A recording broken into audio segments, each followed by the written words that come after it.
And it really started just by getting a bunch of people together and saying, well, we could do this. We all had the same dream, but we didn't think we could do it individually. But by teaming up, some of us had more experience in agriculture and growing food, others of us had more experience in permaculture. And so we started just as 5 residents by knocking on the doors of the downtown, of the neighborhood, and just saying, you know, we're interested in growing food here. What would you think about this being a neighborhood farm? And it was through ongoing discussions with the neighborhood that we got their support and created this vision.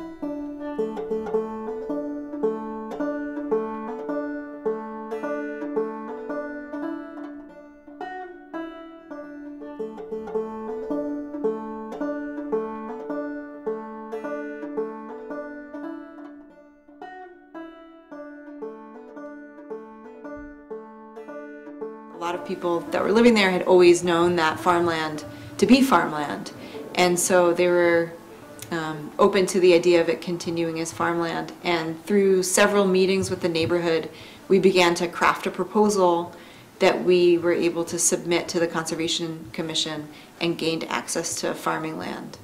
Part of my root is growing up with an immigrant father who really came from a culture of agriculture as just a way of life. And so when I was a kid, we always had a garden growing up, and every year we go down to New Jersey and pick tomatoes and make like 100 jars of tomato sauce over 3 days. And when I was growing up, I definitely resented this. I just didn't get it. I was like, why wouldn't we just go buy ragu in the supermarket? Like, why do we need to make our own tomato sauce? And so it's kind of come full circle. Really, I was organizing against mountaintop removal in West Virginia and just saw how our culture that's based on, you know, cheap fossil fuels, and with that our whole industrial agricultural model, how that really hurts people and also the ecology.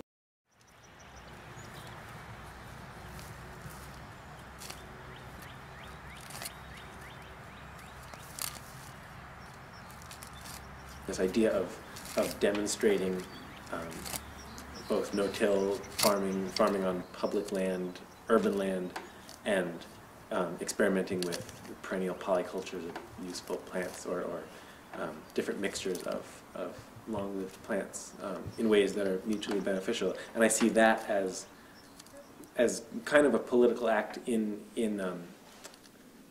rebutting the question, well, can organic feed the world?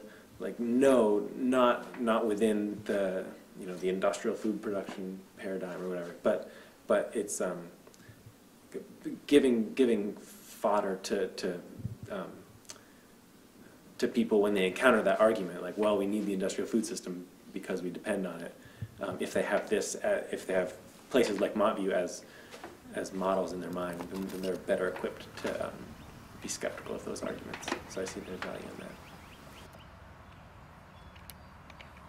The playing field that the children were using would be used up for other purposes. So I went to the planning board meeting with the intent to defend the interests of the children in regard of getting their playing field, keeping their playing field, but I ended up becoming a supporter of Montview Farm, since we were able to work out everybody's interests, keep the playing field for the children, and get an agriculture project going right in the neighborhood. What impressed me right at the beginning was the willingness of the people involved to try something new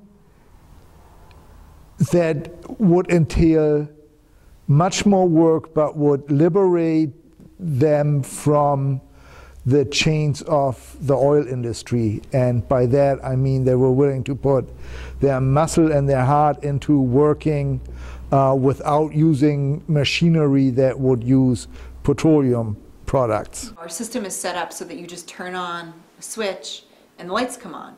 And we don't really have to think about how that happens, where that comes from, who's affected in that process. And so it really makes certain people and systems invisible. And so one of the benefits of what Montview is doing is we're really actually making the food system visible. It's right there in people's neighborhoods. And so it's not like you just go to the supermarket and like, there's food. So when people show up at the supermarket or farmer's market, they kind of have some connection of where that's coming from in the process. And the people really making farmers visible. For a lot of people in the world that are migrant farm workers or others, like their job is also invisible.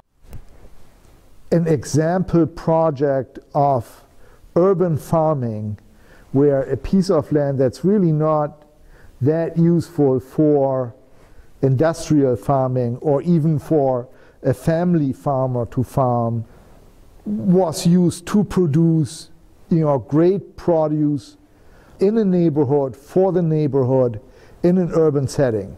Now, things like that should, in my point of view, be encouraged and used as models to be used, all over.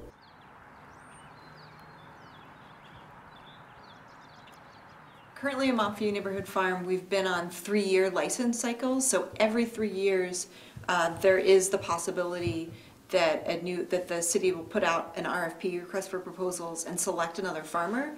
And so this makes for a very unstable and insecure farming environment.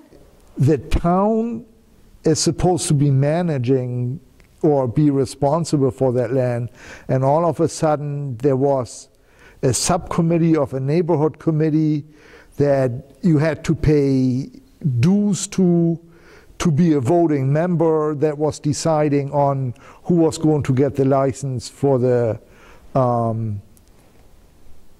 for managing that area. We've been given notice that in about 2 weeks we have to have everything off the farm and to return the farm back to when we originally got there in 2005.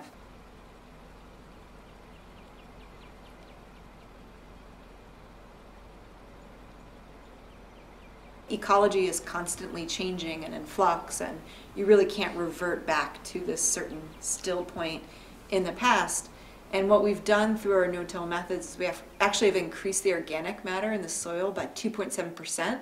And so that's just topsoil, inches of topsoil that we've built through our methods that is actually retaining water and also being a really good carbon sink for a lot of carbon in the atmosphere, storing that in the ground and therefore mitigating climate change. And so we really can't revert back to what it was like in 2005. But we were ordered to clean up the area.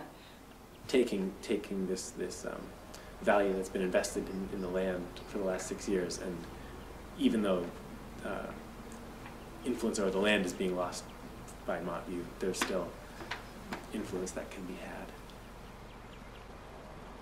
You have a surplus of anything, how do you redistribute that wealth or that surplus back into the system to further meet people's needs and earth care needs?